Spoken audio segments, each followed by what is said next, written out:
예, 사람마다 전성기가 있습니다. 뭐 운동선수한테도 전성기가 있고, 또 우리 인생을 살면서 또 최고의 전성기를 맞을 때가 있고, 또 어떤 때는 후퇴기를 맞이할 때가 있습니다. 짧은 인생 삶 가운데 저의 영적인 전성기가 언제였나라고 이렇게 봤을 때,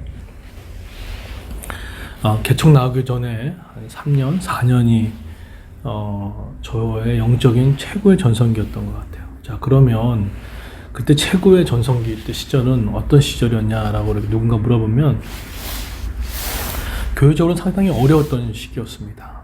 그리고 두 번째로 제가 앞으로 어디로 갈지 어떻게 될지 잘 모르는 불안한 시기였습니다.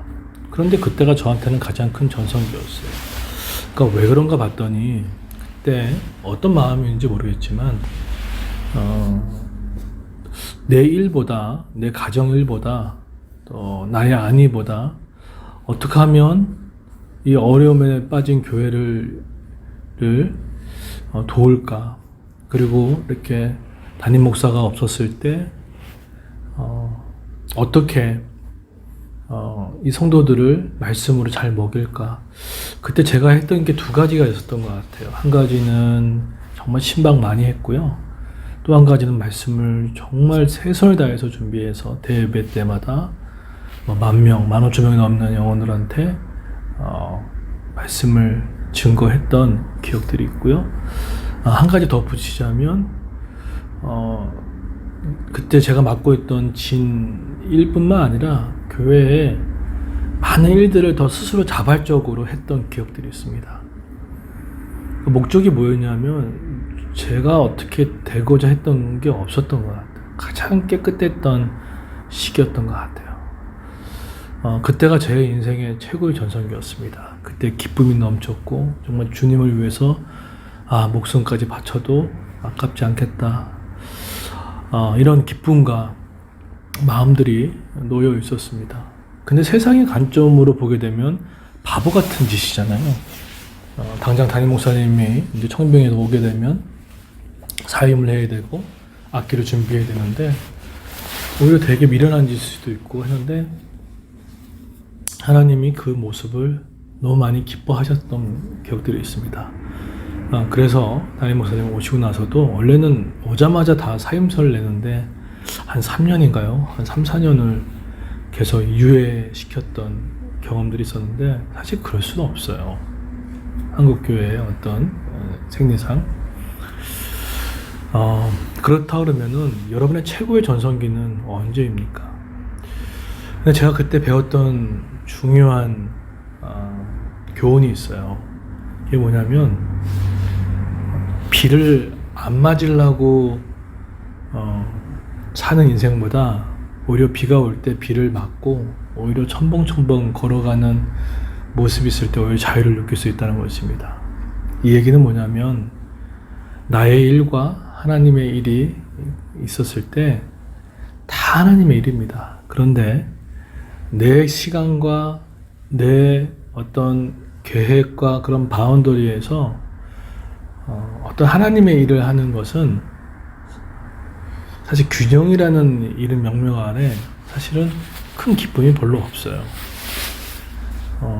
그런데 오히려 하나님을 어떻게 기쁘시게 할까? 우리 영혼들로 어떻게 하나님을 만나게 해줄까? 이 마음으로 하게 되면 오히려 내가 생각했던 계획과 그 시간과 내가 투자했던 그런 것보다 더 많은 것들로 하나님께서 채워주시고 인도해 주시고 내가 볼 수 없는 영역을 이끌 때가 너무 많이 있었던 것 같아요. 그때가 제 인생 가운데 최고의 전성기였던 것 같습니다. 그때는 깨달았어요. 야, 정말 하나님께서 하나님의 나라에 큰 관심을 갖고 있구나. 근데 그 인생 하나님께서 놔두지 않으시는구나 라는 것들을 정말 뼈저리 깨달았습니다. 그런데 오늘 이 본문을 보시게 되면, 이 빌립보 교회에 어려움이 생기고 나서 두 인물을 보내죠. 한 명은 디모데고요. 두 번째는 에바브르티도입니다. 둘 다 어떤 공통점이 있냐면, 교회가 이미 알고 있는 인정한 사람들이었습니다. 그 예수를 따르는 예수를 잘 따르는 모범이 되는 사람이었어요. 그런데 오늘 그 청거했던 빌립보 교회에 어려웠던 이 디모데를 보냈을 때 바울도 사실은 좋은 상이었습니까? 아닙니다. 곁에 두고 싶어하는 이 디모데 있었잖아요. 그럼에도 불구하고 글로 보내요. 바울도 지금 감옥에 갇혀 있는 상태에 있는데도 불구하고 자신의 안위보다 빌립보 교회와 그 성도를 위해서 어려움에 빠져 있는 교회를 어떻게 도울 것인가에 대해서 디모데를 보내주죠. 그런데 디모데를 그 스승의 그 제자였습니다. 근데 어떻게 평가를 내냐면 이렇게 얘기합니다. 21절에 그들이 다 자기 일을 구하고 그리스도 예수의 일을 구하지 아니하되. 요즘 세태죠. 다 자기 일을 구하지만 그리스도 일을 구하지는 않아요. 그러니까 즉 내 일에 대한, 내 돈에 대해서, 내 시간과 계획에 대해서는 관심을 많이 있지만 예수의 일에 대해서는 구하지 않는다. 관심이 없다라는 이야기를 합니다. 그런데 디모데는 달랐어요. 22절 보십시오. 디모데 연달 너희가 아노니 자식이 아버지에게 한과 같이 나와 함께 복음을 위하여 수고하노라. 예, 그게 바로 디모데였던 거예요.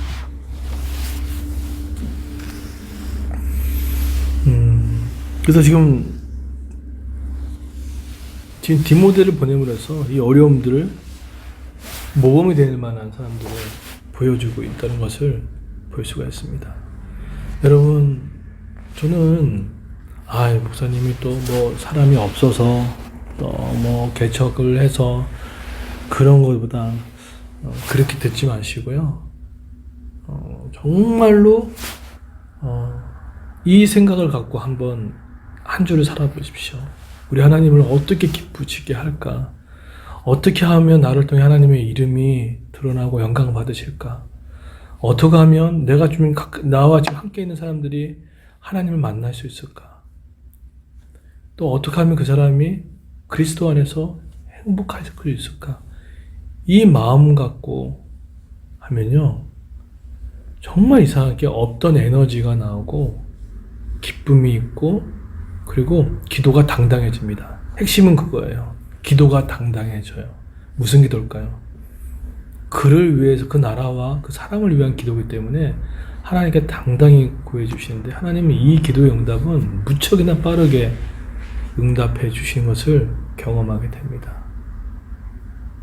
그럼 내 삶은요? 아니요. 그 삶도 하나님께서 내가 생각하는 것보다 다른 방식으로 하나님께 이끄시고 인도하시고 채워주는 것들을 경험하게 됩니다. 확신할 수 있습니까? 예, 저는 확신합니다. 지금 최근에 저는 그런 삶을 살고 있고 또 은혜를 받고 있을 겁니다.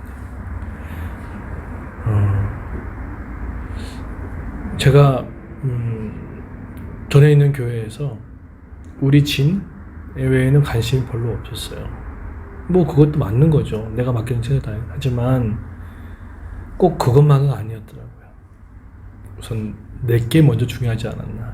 그런데 최고의 영적인 전성기를 누렸던 그 시기 가운데 그거를 뛰어넘어 했을 때 오히려 더 많은 하나님의 은혜뿐만 아니라 더 많은 사람에 대한 인정과 또 길들이 열리는 걸 보고 칭찬과 인정을 정말 많이 받았던 그 시기였던 것 같아요. 이래서 하나님께서 마태복음 6장 33절 말씀을 주셨구나라는 생각을 하게 됩니다. 이것이 세상과 다른 가치관입니다. 계산과 계산기를 두들겨서 살지 마시고 계산기를 버리시고 하나님을 어떻게 기쁘시게 할까? 우리 영혼들을 어떻게 내 주변의 사람들을 하나님께 연결할까? 그 마음을 갖고 기도한다 그러면은 기도가 절로 나와요. 저는 우리 그런 성도들이 저를 비롯하여 어린아이까지 많이 일어나기를 원합니다. 모든 이기심이 깨지고 개인적인 성향들이 깨져서 더 큰, 좀 성숙하고 그런 교회가 되기를 원합니다. 그럼 어떻게 할 수 있을까요? 여러분, 조금씩 첫 번씩 연습하는 거예요. 그리고 하나님께 못한다면 기도해 보는 거예요. 그리고 두 번째로 교회에서 하고 있는 지는 뭐 복음 새신자 예배, 복음 전도 축제, 또 다음 달에 있을 뭐 교묘 기도회, 내 시간 뺏는 거 아닌가, 또 무슨 뭐 봉사의 어떤 부분들, 여러분 틀을 깨트려주는 시간이 될 겁니다. 그런 은혜를 경험했으면 좋겠습니다. 특별히 이 복음 전도 축제 기간인데 내 틀로 모든 걸 가두지 마십시오. 상식으로 하나님의 일을 가두지 마십시오. 상식대로 살아야 되지만 상식으로 하나님을 가두지 마십시오. 성경은 상식도 있지만 상식을 뛰어넘는 초월적인 하나님의 경험이 오늘 저와 여러분 삶에 있기를 예수님으로 축원드리겠습니다.